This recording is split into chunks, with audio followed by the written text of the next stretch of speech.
안녕하세요. 파산관제일 홍익필 변호사입니다. 이번 케이스는 2018년 8월 13일, 지금부터 한 2년 조금 넘었죠.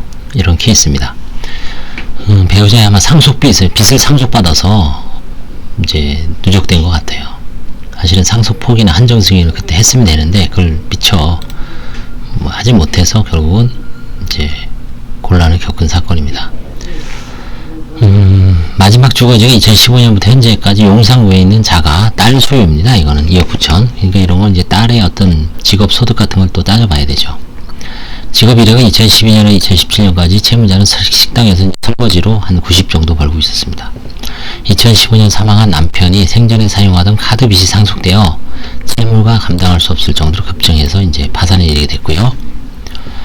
어머니 계시고요. 딸 둘이 있습니다. 빚은 4,757만원이죠. 뭐 생각보다 많지는 않죠. 근데 이제 채무자 명의 재산이 보험이 있습니다. 756만원. 보험예약 환급금이.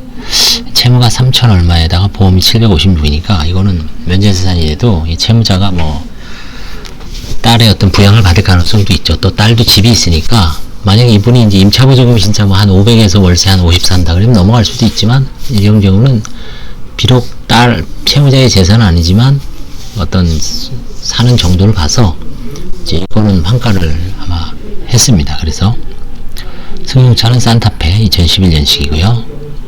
이거는 뭐 2015년에 팔았습니다. 그래서 아마 딸 명의 재산은 근로소득이나 아마 대출금으로 일단 부동산을 구입을 한 걸로 보여집니다. 그래서 이제 150을 공제한 600을 이제 화해계약의 형태로 환가를 했습니다. 여기 보시면 딸 집 한번 보겠습니다.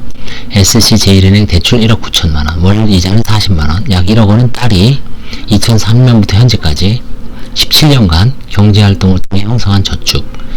딸은 고등학교를 졸업하고 제빵기술 익혀 땡땡바게트 땡땡 등에서 근무하였고 2003년에 2010년 7년간 제과회사에서 근무하였고 2011년부터는 아예 캐나다로 이주했습니다. 그래서 현재 제과 제품 업종에 종사하면서 영 3천만원 이상의 소득을 올리는 걸 보니까 따님이 아마 나름대로 고등학교 졸업하고 이쪽 제빵 제과 쪽을 잘 선택을 해서 알뜰하게 해서 이제 엄마한테 집 사놓고 엄마가 이제 여기서 지금 편하게 명의는 자기 거니까요.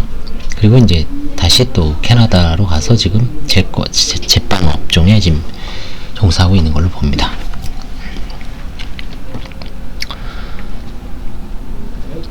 부친은 2001년 6월 24일에 사망했고요. 모친은 2016년 12월 13일에 사망했는데 지방세 세무법 과세증명서를 보니까 뭐 과세 사실이 없어요. 그러니까 상속재산이 없는 거죠.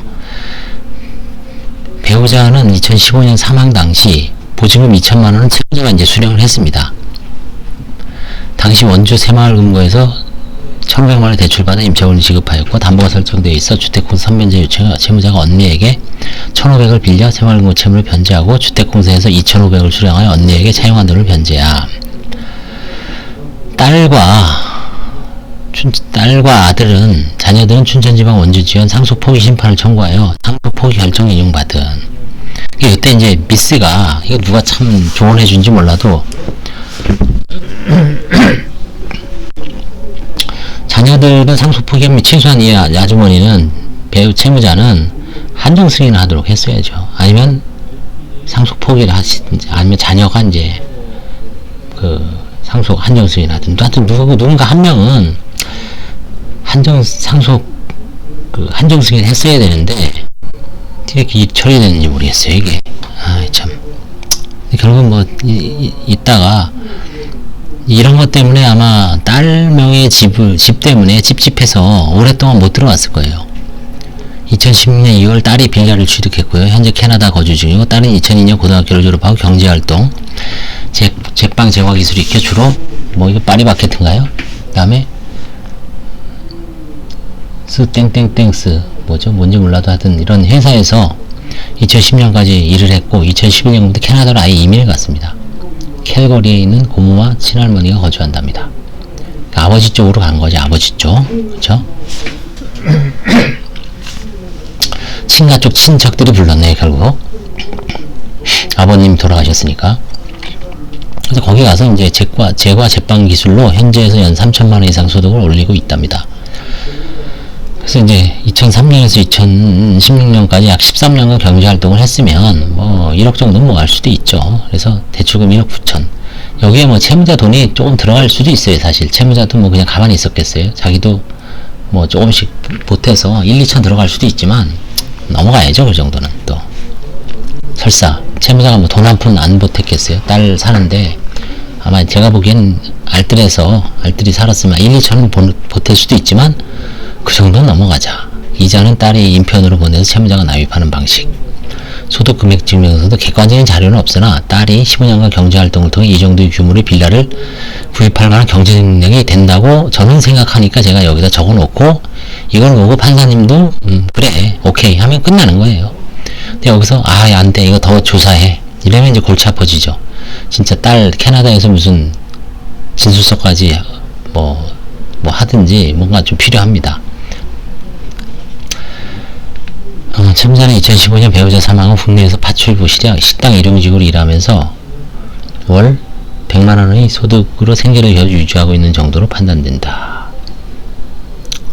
보험의학 간급금 이제 550 한가했고요.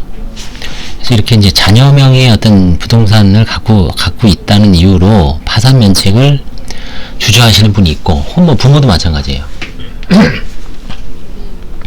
반대로 부모의 집인데 채무자 명의로 자녀 명의로 갖고 있다가 그게 이제 좀 문제될 것 같아서 개인 회생이나 개인 파산에서 항상 그 채무자를 기준으로 채무자 것만 따로 조사를 하지 않죠. 이게 혹시 가족들한테 명의 신탁돼 있는지 은닉돼 있는지 이런 거를 이제 실질적인 어떤 그 흐름을 보는 게 이제 파산의 눈이죠. 요체죠.